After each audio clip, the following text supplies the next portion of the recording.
ایک جنازہ لایا گیا نماز پڑھانے کے لیے. آپ صلی اللہ علیہ وسلم نماز پڑھانے کی تشریف لائے، لیکن جنازہ اتنے برے آدمی کا تھا، اتنے برے آدمی کا تھا، اتنے برے آدمی کا جنازہ تھا کہ عمر رضی اللہ تعالیٰ عنہ کو حضور اکرم صلی اللہ علیہ وسلم کا اس جنازے پر آنا برداشت نہیں ہوا کہ اس کی نماز آپ نہ پڑھائیں، کوئی ہم میں سے کوئی پڑھا دے گا. اور آ کر حضرت عمر رضی اللہ تعالیٰ عنہ نے حضور اکرم صلی اللہ علیہ وسلم کو روک دیا کہ رسول اللہ اس کی نماز آپ نے پڑھائے، ہمیں تو کوئی پڑھا دے گا، یہ آدمی اچھا نہیں ہے. ریکنسٹرکشن آف امہ. آپ نے فوراً صحابہ کی طرف توجہ کے فرمایا کہ بتاؤ تم میں سے کسی نے اس مرنے والے کو کوئی عمل کرتے ہوئے دیکھا ہے؟ ایک صحابی نے کھڑے ہو کر عرض کیا کہ ہاں یا رسول اللہ، اس مرنے والے نے فلاں فلاں غزوے میں اللہ کے راستے میں ایک رات پہرا دیا ہے. آپ نے فرمایا جو آنکھ اللہ کے راستے میں پہرا دینے میں جاگی ہے وہ جہنم کی آگ نہیں دیکھے گی. ایک موقع پر ایک رات صرف پہرا دیا ہے، آپ نے اس نیکی کو، اس عمل کو، اس کی ساری زندگی کی وہ بدکاریاں جس کی وجہ سے عمر رضی اللہ تعالی عنہ آپ سے نماز پڑھوانا نہیں چاہتے تھے، اس کی سب پہ غالب آ گیا اس کا ایک عمل. ہمارے نزدیک کتنی معمولی بات ہے کہ جماعت نے ایک رات پہرا دیا ساتھیوں کا، کتنا اونچا درجہ. بھیا عمر پیچھے ہٹ جاؤ، تمہیں کوئی حق نہیں ہے لوگوں کے اعمال کے بارے میں سوال کرنے کا. میں کیا عرض کروں، ہم لگ گئے ایک دوسرے کی اصلاح میں، ایک دوسرے کی اصلاح میں. سارا فساد اس کا ہے. حالانکہ دعوت اپنی اصلاح کے لیے تھی، اصل اپنے لیے دعوت داعی کی اپنی ذات کے لیے ہے.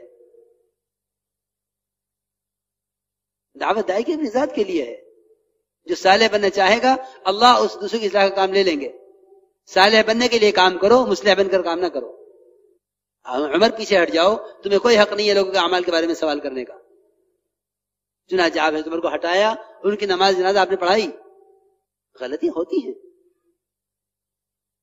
انسان ہیں، فرشتے نہیں ہیں.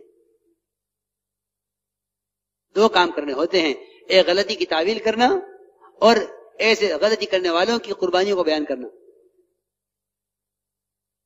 تاکہ ان کی خوبیاں، ان کی برائیوں پر غالب آویں. مولانا صاحب فرماتے تھے ہمارے کام کا مقصد ہے خوبیوں کا لین دین. خوبیاں لو، خوبیاں دو. اس میں کیا خوبی ہے، کس میں کیا خوبی ہے؟ اس لیے کہ لوگوں کی کمزوریوں کو تلاش کرنا، جو لوگوں کی کمزوریاں تلاش کرے گا اس کا غصہ کبھی ٹھنڈا نہیں ہوگا اور اس کی امید کبھی پوری نہیں ہوگی.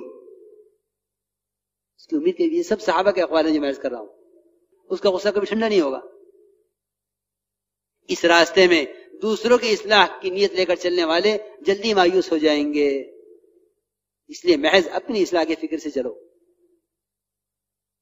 اور ساتھیوں کی غلطیوں کو چھپاؤ. یہ میں بہت ضروری بات عرض کر رہا، غلطیوں کو چھپاؤ، کیونکہ غلطیوں کا چھپانا تربیت کرے گا. عمر رضی اللہ تعالی عنہ ایک گھر میں داخل ہو گئے اچانک رات کے اندھیرے میں، کیونکہ گھر کے اندر سے گانے بجانے کی آواز آ رہی تھی. حضرت اندر داخل ہوئے اور دیکھا کہ ایک بڑے میاں شراب پی رہے ہیں. میں اس عمر میں یہ گناہ، موت قریب ہے تمہارے؟ بڑے میاں نے کہا امیر المومنین، میں نے ایک گناہ کیا ہے کہ میں شراب پی رہا ہوں. آپ نے 3 گناہ کیے ہیں. دیوار پھلان کر آئے گھر میں اور میرا عیب تلاش کیا اور بغیر اجازت کے آئے. قرآن نے تینوں سے منع کیا ہے، قرآن نے تینوں سے روکا ہے.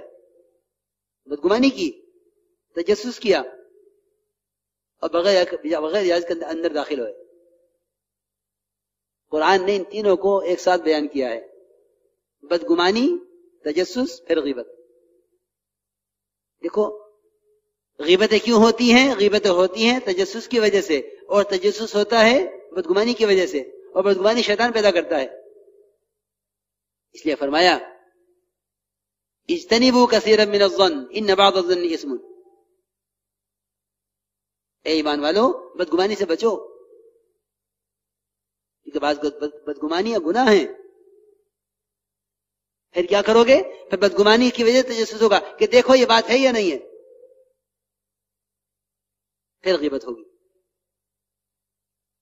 چنانچہ عمر رضی اللہ تعالی عنہ اپنے منہ میں کپڑا دبا کر روتے ہوئے نکلے، اپنے رونے کی آواز کو دبانے کے لیے اپنے منہ کے اندر کپڑا گھسائے ہوئے تھے کہ باہر عبداللہ بن مسعود کھڑے ہوئے تھے، ان کو بھی نہیں معلوم ہوا کہ اندر کیا دیکھ کر آئے ہیں. بڑے میاں عمر کے مجلس میں آنا چھوڑ دیا کہ جب بھی جاؤں گا سب کے سامنے بات کھلے گی. حضرت عمر رضی اللہ تعالیٰ عنہ سب کے سامنے سزا دیں گے. حضرت عمر کے مجلس میں آنا چھوڑ دیا بڑے میاں نے. ایک عرصہ جب گزر گیا، خیال ہوا کہ بات بھول گئے ہوں گے، تو حضرت عمر کے مجلس میں بڑی میاں آ کر بیٹھے. حضرت عمر نے دور سے دیکھ کے پہچان لیا، فرمایا بڑی میاں کو میرے پاس لے کر آؤ. بڑی میاں سمجھ گئے کہ آج سارے پورے مجمع کے سامنے بات کھلے گی. حضرت عمر نے کان میں بلا کے کہا قریب کہ میں نے تمہاری بات کسی سے نہیں کہی،